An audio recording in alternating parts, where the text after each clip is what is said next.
The second hand wouldn't stop tapping, though no one had wound the watch. It sat on the nightstand in room 314, a small brass pocket watch with a hairline crack and initials in a neat old-fashioned hand, A.W. Nurses had cleaned the room after discharge, stripped the bed, wheeled out the IV pole, gathered the cups and brochures. But when Clara, the evening nurse, checked the blinds, the watch was there bright as a coin, ticking like a stubborn heartbeat. She lifted it, heavier than it looked, warm against her palm, as if it had been sitting in sunlight rather than hospital light. The whiteboard name had been wiped away.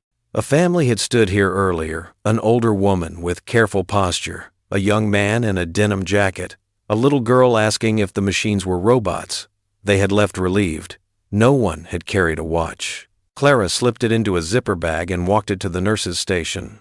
"Lost and found," she said. "Keep it with the chart," the clerk answered. "If they call, they'll ask for you." Near midnight, the floor quieted, machines humming, elevators sighing, a distant TV murmuring weather. Clara returned to 314 to shut off the lamp. The watch still lay on the nightstand, ticking inside the bag. She frowned. Hadn't she carried it away? Her pocket was empty. She stood very still, then did what night shift nurses learn, let the strange moment pass like breath, made a note to ask in the morning, and turned to leave. "Excuse me?" a voice said. A young man stood with a cardboard coffee tray, denim jacket, tired eyes.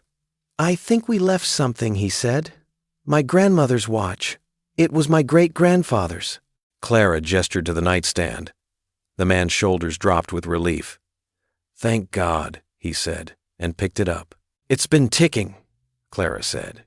"It always does, even when it shouldn't." He slipped the chain into his pocket, then hesitated. Could you write down the time? When we forget, strange things happen." Clara looked. The face read 3 exactly. The second hand shivered and clicked forward. "What happens?" she asked. He glanced at the empty bed, then at the ceiling as if he could see through floors into a past the building kept. "It brings us together," he said. "Whether we're ready or not." He introduced himself, Evan Whitlow. His grandmother, Agnes, had been admitted for tests, nothing dire, and in the flurry of discharge, they'd left the watch behind. "It never likes to be left," he added. 3 generations now. Great-grandfather carried it in the shipyards. My grandmother wore it on a chain while she waited for him to come home. My mother kept it in a kitchen drawer and swore she heard it ticking through the wood. Clara smiled. "Maybe it just needs winding." "It winds us," Evan said, then shook his head at his own sentiment. "Sorry, it's late." He turned to go. At the threshold, the watch ticked louder, one bright, decisive tap. Evan stopped. The second hand froze, sprang backward, then forward again, as if choosing. 3 o'clock, he murmured. Clara checked the wall clock. 11:57. "It isn't. It is for us," he said. "Whenever something important begins." The words hung in the antiseptic air. Evan tucked the watch into his jacket and nodded in thanks. Clara stood alone in room 314, the night pressing softly at the window. She could still feel the hush that comes when a story decides to start. Sometimes the thing you forget on a nightstand isn't an object. It's a signal. It says, "The next part is about to begin." Before he left, Evan asked for Clara's name and wrote it carefully on the discharge folder. "She'll want to thank you," he said, "and she'll want to tell you why 3 o'clock matters." He hesitated at the door. "If you're on tomorrow, come by 314 around then. The watch keeps time, but our story keeps appointments." Before we follow the tick back through 3 generations, subscribe and ring the bell, because here on Years Ago Stories, every second carries a memory, and the next one might be yours. The next afternoon, Evan returned to his grandmother's small house on Maple Lane. Agnes Whitlow lived alone since her husband had passed a decade earlier. Yet the place felt alive, every shelf crowded with teacups, photo frames, and knitted doilies that looked as if they'd grown out of the furniture. Agnes sat in her armchair near the window, a blanket over her knees, the sunlight painting her silver hair. When Evan entered, she was already holding the pocket watch, its chain glinting between her fingers. "You found it," she said, her voice both stern and relieved. "I told your mother you would." Evan smiled and kissed her cheek. "It didn't want to stay behind. Nurse said it was ticking even when no one wounded it." Agnes chuckled softly. "That's because it keeps its own hours. Always has." She turned the face toward him. The hands pointed neatly to 3 again. Evan frowned. "Grandma, what is it with 3 o'clock? Every time I look, it's there." Agnes sighed, her thumb rubbing the cracked glass. "It began with my father, your great-grandfather.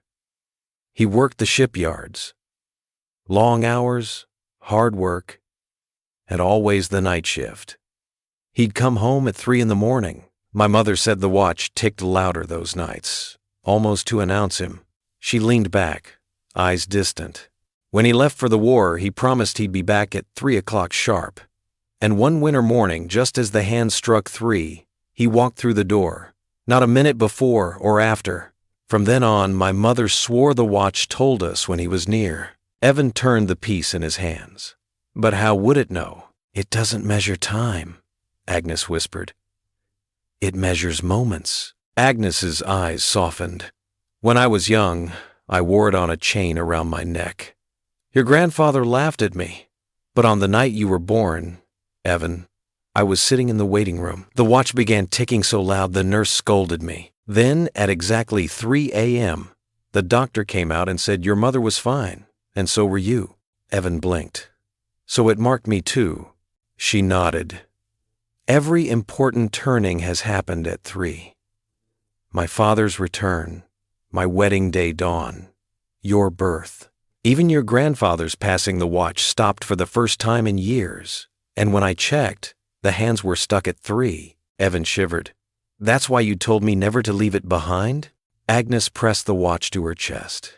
"Because it doesn't belong to one person. It belongs to all of us. Every time it rests on that nightstand, waiting, it is asking who will carry the story next." He studied her lined face, the quiet strength beneath her words. "And now it's me." Her eyes glistened. "It's always been you. You're the listener in the family, Evan. You'll hear what others don't. The watch chose you the day you first held it as a boy." That night, long after Agnes had gone to bed, Evan sat at the kitchen table. He laid the watch on the wood, its chain curled like a question mark. The hands ticked smoothly. Then he heard it, a faint whisper, not words but rhythm, like someone humming behind the walls. He leaned closer.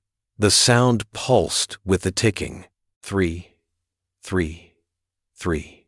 His skin prickled. He looked at the wall clock, 12:47. The pocket watch pointed steady at 3. Evan whispered into the silence, "What do you want me to see?" The ticking paused, then started again, louder. For a heartbeat, he thought he saw the shadow of his great-grandfather, cap in hand, passing through the doorway. Then it was gone. Evan pressed the watch flat to the table, heart racing. Maybe his grandmother was right. Maybe this wasn't about hours at all. Maybe it was about keeping a family stitched together across years. When morning came, Agnes found Evan asleep at the table, the watch clutched in his hand. She placed a blanket over his shoulders and kissed his hair.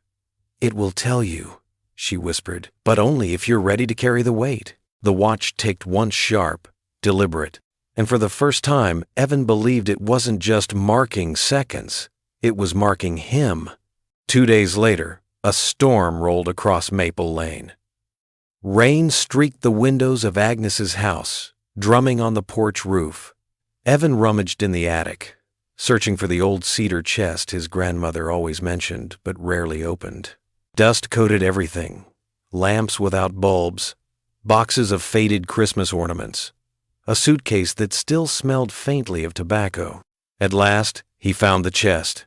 The brass lock had rusted, but the lid opened with a groan. Inside lay a trove of family artifacts, letters bundled with twine, photographs stiff in sepia, medals dulled by time, and at the very bottom, wrapped in oilcloth, was a journal. Evan carried it downstairs, heart pounding. Agnes watched from her armchair as he set it on the table. "That was your great-grandfather's," she whispered. "Arthur Whitlow. He carried it when he went to sea." The cover was cracked leather, initials A.W. pressed faintly into the corner. Evan flipped it open. The handwriting slanted but strong, written in blue-black ink. "The 2nd of March, 1942. The night air tastes of salt. Tomorrow at 3 o'clock I leave the harbor. They say the voyage will be dangerous. I cannot sleep, but the watch ticks steady. It reminds me I am not alone." Evan glanced at his grandmother. "3 again." She nodded. "It was always 3. He read further. "The 17th of April, 1942. I promised Agnes's mother I would return when the hands meet at 3. She laughed, said I was superstitious. But the watch has never lied. Every joy, every sorrow, it begins then." Evan felt the weight of the words. His great-grandfather had staked his survival on the same hour that now haunted their family. The next entry was shorter. "The 6th of May, 1942. Under attack tonight. If I survive, it will be because the watch keeps me." The page after was smeared with water stains, the ink blurred, but in the margin still legible. "If I do not come back, remember me at 3. Folded inside the journal was a photograph. A young man in uniform, smiling despite the creases in his brow, the pocket watch chain visible at his vest. Evan stared at it, realizing this was the same object now ticking steadily in his palm. "Grandma," he said softly. "He carried it to war." Agnes's eyes misted. "And he brought it back. That was the miracle." The final entry told of the night Arthur returned. "The 12th of December, 1944. Docked at last. The watch stopped at midnight. I wound it, but it would not move. Then, as I stepped onto the pier, the hands leapt to 3. I knew I was home." Evan's hands shook as he closed the journal. Every line seemed to thread the family together, binding them to that same moment, that same hour. That night, Evan dreamed. He stood on a foggy pier, the journal in one hand, the watch in the other. Footsteps echoed. A figure emerged. His great-grandfather, cap tilted, chain glinting. Arthur spoke, though his lips hardly moved. "Keep them together. The time, the story, the blood. 3 o'clock is not when we are bound, it is when we are found." Evan woke with a start, the watch ticking loudly beside his bed. The hands pointed, unwavering, to 3. In the morning, he shared the journal with Agnes. She traced the words with her fingers as if she could touch her father's hand through the ink. "He wanted us to remember," she whispered. "Not just him, but each other. The watch is a reminder of survival, of return, of promises kept." Evan nodded slowly. He understood now that the object was more than metal and gears. It was a vessel, carrying not only time but the weight of memory, the thread of family, the echo of vows whispered across oceans. As rain cleared and the sun broke through the clouds, Evan knew the next step wasn't just to keep the watch. It was to understand why it had chosen to resurface now. And at the heart of that answer, he felt, was something still waiting to be revealed. The storm had passed, leaving the Whitlow house washed in pale morning light. Evan sat at the kitchen table with the journal open between him and his mother, Lillian. She had come as soon as Agnes called, her voice urgent but steady. Lillian adjusted her glasses, scanning the faded pages. "So it's true," she whispered. "He wrote it all down. Father's promises, the hour, the war, and the watch." Evan nodded, sliding the object across the table. It ticked faintly, stubborn as ever, the hands frozen at 3. "It isn't just a story, Mom. Grandma's right. It carries something more." Lillian hesitated before touching it, as if the brass were too hot. Finally, she let her fingers rest on the glass. "I avoided this thing for years," she confessed. "When I was a girl, your grandmother wore it constantly.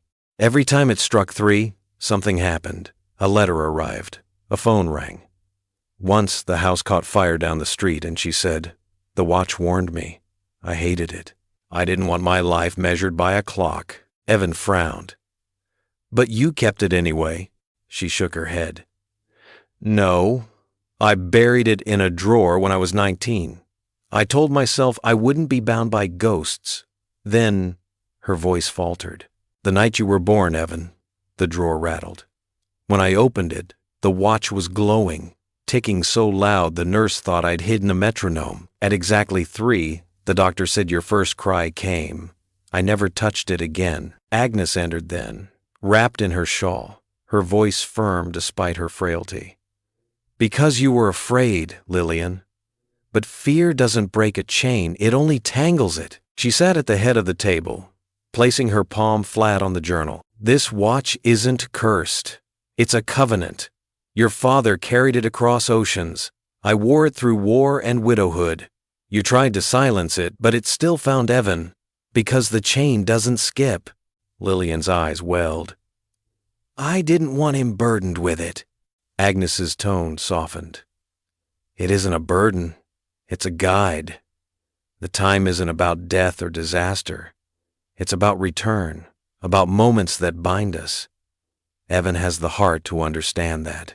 Evan listened, the weight of generations pressing on him. He remembered the whisper he'd heard in the kitchen, the shadow on the threshold. "Grandma's right," he said quietly. "It doesn't measure hours. It measures connection. When we forget each other, it ticks louder until we remember." Lillian studied him for a long moment, then looked at her mother. "Maybe I was wrong. Maybe he's the one it was waiting for." Agnes smiled, relief softening her features. "He island. And when the time comes again at 3, you'll see why." As if on cue, the watch clicked. The second hand trembled, then began moving backward, circling once before stopping dead at 3 again. All 3 of them stared. "What does it mean?" Evan asked. Agnes's voice lowered. "It means the past isn't done speaking.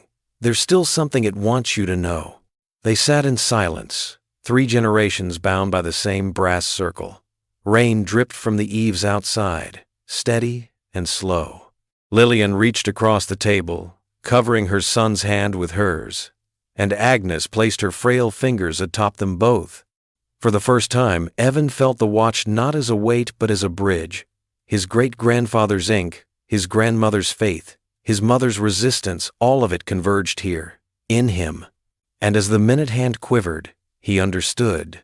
The story was no longer about who had carried the watch. It was about who would carry it forward. The night after their kitchen table confrontation, Evan couldn't sleep.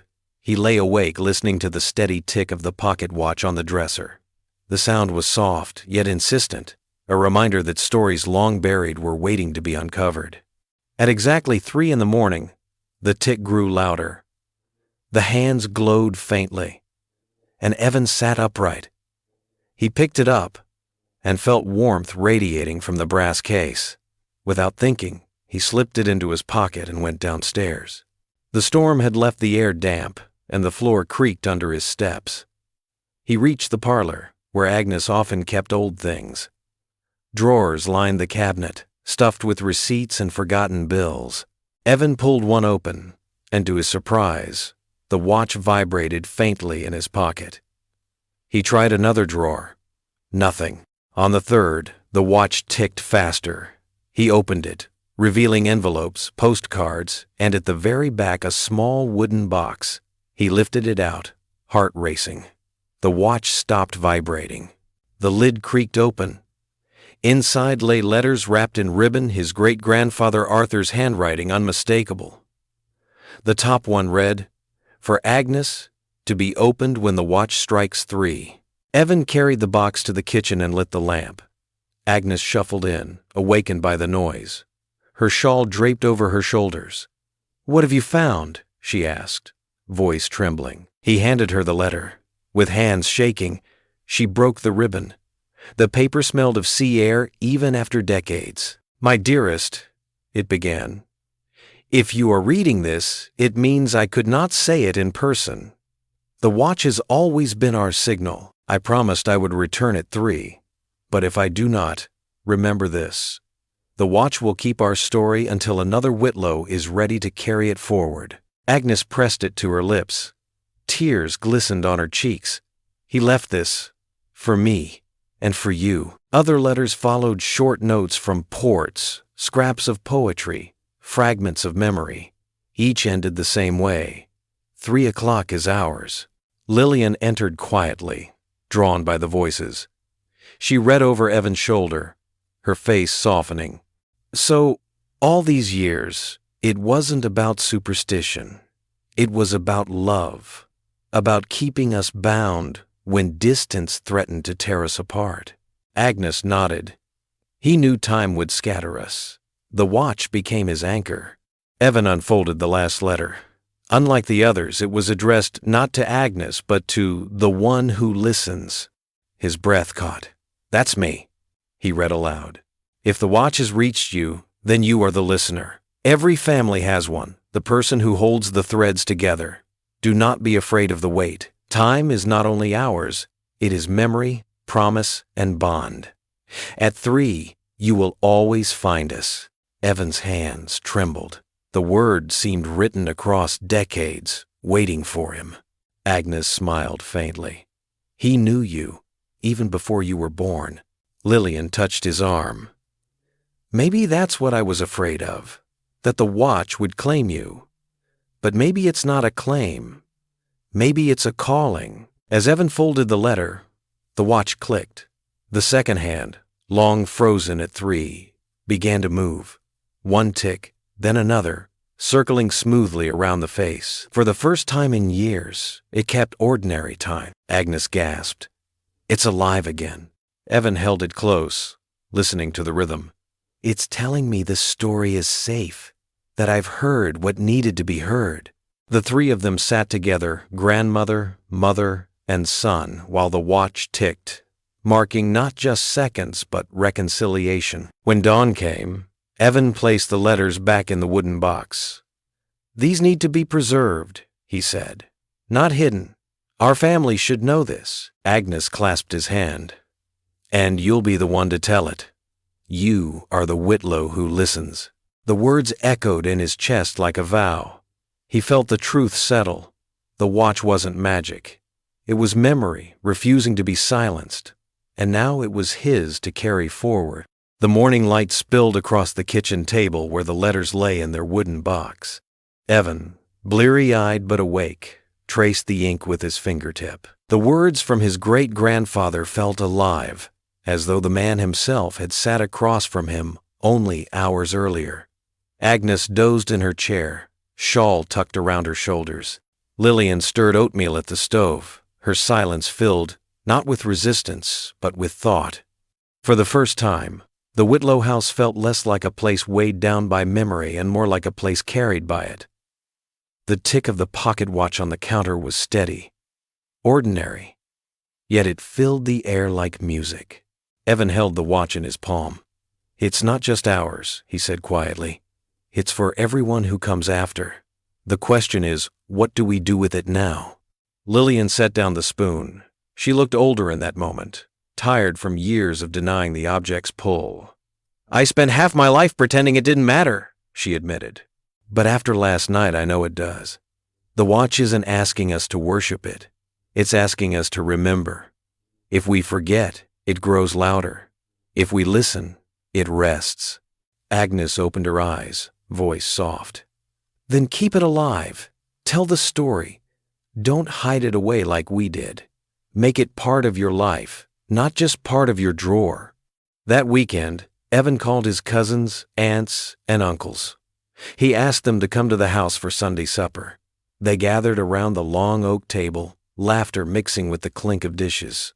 When dessert was cleared, Evan placed the pocket watch and the wooden box of letters in the center. Conversations hushed.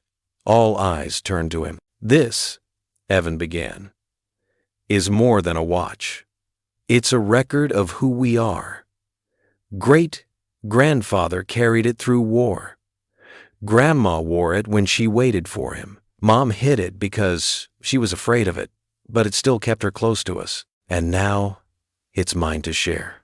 He opened the box and read aloud passages from the letters: Arthur's words of hope, his vows to return, his faith in 3 o'clock as the hour of reunion. As Evan read, the room shifted.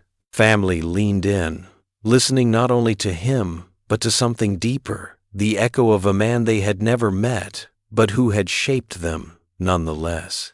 When the clock on the wall struck 3, the pocket watch clicked loudly in response. Gasps rippled around the table. The second hand began to move, steady and sure.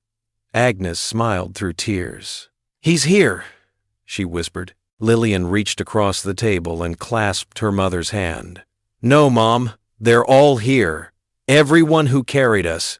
Everyone we carry still." The family sat in reverent silence, bound not by superstition, but by the weight of shared memory. For a moment, the generations felt braided together, the past brushing against the present shaping the future. Later, when the house had quieted and only candle stubs glowed on the table, Evan sat alone with the watch. He thought of the journal, the letters, the stories Agnes told, the fear Lillian had carried. He thought of himself always the listener, the one who stayed quiet so others could speak. Now he understood why. His great-grandfather had been right. Every family needs someone to listen, someone to keep the threads from breaking. The watch hadn't chosen him by accident. It had simply waited for the one ready to hear. He pressed it to his ear, whispering, "I hear you, and I'll make sure they do too." The ticking answered, calm and steady. The truth was simple, yet profound. Time is not only measured in hours and minutes, it is measured in the promises we keep, the stories we tell, the way we hold on to one another even when distance or death tries to separate us. For the Whitlows, 3 o'clock had become a symbol not of fate, but of faith. It reminded them that no matter how scattered they became, there would always be an hour when their hearts aligned. Evan realized that every family carries something like the watch. For some, it is a song. For others, a recipe, a photograph, a lullaby, objects and rituals that seem ordinary but are, in truth, vessels of memory. When we honor them, we honor those who came before. When we pass them on, we teach the next generation who they are. On the nightstand in Agnes's room, the watch rested again. Its hands pointed to 3, but the tick was gentle, at peace. For the first time in decades, no one feared what it meant. They knew. It meant connection. It meant return. It meant love enduring across time. Evan kissed his grandmother goodnight, hugged his mother, and went upstairs. As he lay in bed, the ticking lulled him to sleep. He dreamed not of burdens, but of bridges, paths across oceans, across years, across silences finally broken. And when morning came, the watch was still ticking, waiting patiently for the next listener, the next story, the next hour that mattered. So now, dear listener, let me ask you, what object in your family carries the weight of memory? Is it tucked away in a drawer? Or does it still speak when you hold it? And when the hour comes, will you be ready to listen? Share your own family watch in the comments below. And don't forget to subscribe to Years Ago Stories and ring the bell, because time is not only what we lose, it's what we pass on. The next story might remind you of your own.